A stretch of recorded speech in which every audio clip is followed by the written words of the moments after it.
I couldn't wait till winter. I wanted the radio and cup holders, so I finished my center console. Today I'm going to show you how I made a $50 radio for my car. It has no head unit, it's Bluetooth to my phone, it's lightweight and compact. So I bought some JBL 4-inch speakers on Amazon for $28. You see this one mounted back here on the driver's side. I tried to put it over here, but it was interfering with the gauge cluster, and then it blocked my access to put the gauge cluster plugs in, because I had to kind of reach up afterwards after I put the dash in. And then here's the passenger side one with the original bracket I made for the driver's side, fitting nicely over there. And then, like I said, there's no head unit,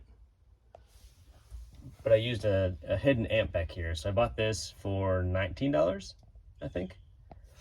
And then it's got 50 watts of power per channel. So 50 watts to left speaker, 50 watts to right speaker. And it connects through Bluetooth. So when I get in the car and turn it on, it'll automatically turn on. Setup was very easy. You have a power knob and an aux input on the front of the board. In the back, they give you that red and white power cord that just plugs in. And then I have a blue and black wire for the left speaker and a blue and black wire for the right speaker. Just clamped in the back. And that's about it. The trickiest part was just finding a switched power source to plug this into. So it only turns on when I turn my car on, and it's not draining the battery or anything like that. And I did find the front accessory plug from the original Subaru. Where is it? This one right here. So I cut the top two, which is the ground and a power source. A switched power source is that yellow wire. I snipped those, wired in my new amp, and now it turns on only when I turn on my car. So I'll turn that on.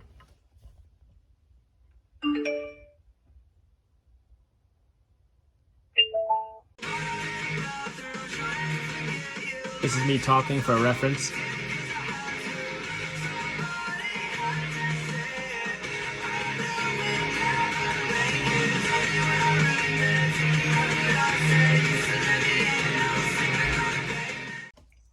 I have a vinyl wrap on the center console. So it has like a leather grain to it, but it is a vinyl wrap. I think it looks pretty nice. It's cheap. I think I did this entire console so far for like 40 or 50 bucks. And on top of that, I was able to squeeze in 2 cup holders right up here in front of the shifter. Another Amazon special for like 10 bucks. I bought a Toyota Corolla shift boot. I kept this opening down here for the shifter really small, so I had to find a small shift boot. And I found a Corolla one, and still had to cut it down to make it smaller, but worked out pretty well for me. And I riveted that in. I have the shift boot on my handbrake back here that came with the handbrake kit. If you remember, I bought a low car handbrake because it's low profile and smaller than the OEM Subaru one, which is a monster.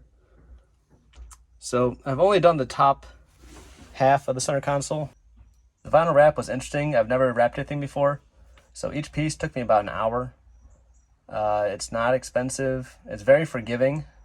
The vinyl is really tacky, but if you lay it down on the piece and you don't like something, you can peel it back up and stick it down again.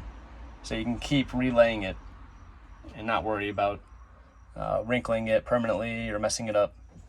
So it's actually really nice to work with. I would do it again. It does add a little bit of a soft touch to the metal that you wouldn't get if you were just to paint it, but it's really thin. I think it's only like 0.2 millimeters thick, so it doesn't add a lot of padding or anything like that. It just gives it a little bit of a soft touch compared to paint. And the grain is very fine.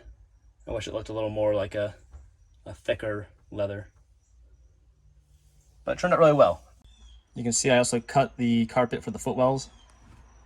And it's so much nicer having carpet down there than just the foam. I was tearing up the foam with my shoes, so it was about time I covered that up with something. And actually it just makes the car feel so much more finished. It's one of the small details that just goes so much further than the work needed. It's like a 20-minute job. Wish I'd done it sooner. My parking brake light is the last light I have on my dash, and I can't figure out how to turn it off. But I think I had a revelation today. I had jumpered a wire on the back of the cluster to turn off the airbag light. And I think I took power from the brake light, which is a reverse circuit according to the diagram. So I think it's going to stay on until I pull power back to that. So I think I need to take my dash back off and jumper that wire back to it. So essentially it'll be a Y. It'll go to the airbag and the parking light. And I think that'll finally solve my issue. I realized I had left a gap between the two firewalls behind my seats. So you have the black upper firewall and the silver lower firewall. And I realized that there's a 1/4-inch gap underneath there that was just open to the engine bay. So I took off my firewall and I added a seal to the bottom of it and put it back on, and it made a significant difference. So the gap is only a 1/4 inch, but it's the entire length of that firewall, which is 4 feet.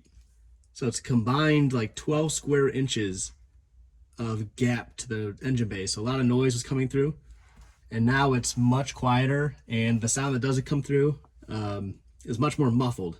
So I think I finally sealed off the engine bay completely from the cabin, and it just makes driving that much more pleasant. I thought it was just loud because it's a kit car and whatever, but no, I had a gap left over that I had to find and seal.